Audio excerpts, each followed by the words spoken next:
Hello friends, in this video I will show you how to build guidelines in Microsoft Excel.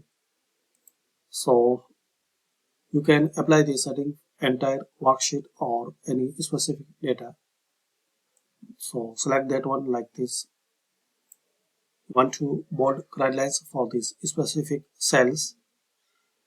So select, and here you will see in this home tab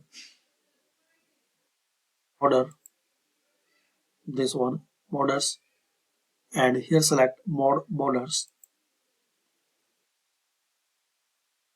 Select here borders, and inside here select any style of border.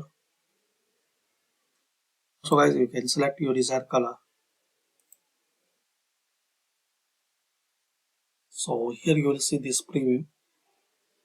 Then click on OK. So you have this bold border.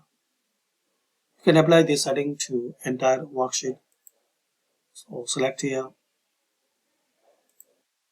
more borders. Select any style and inside. Then click on OK like this.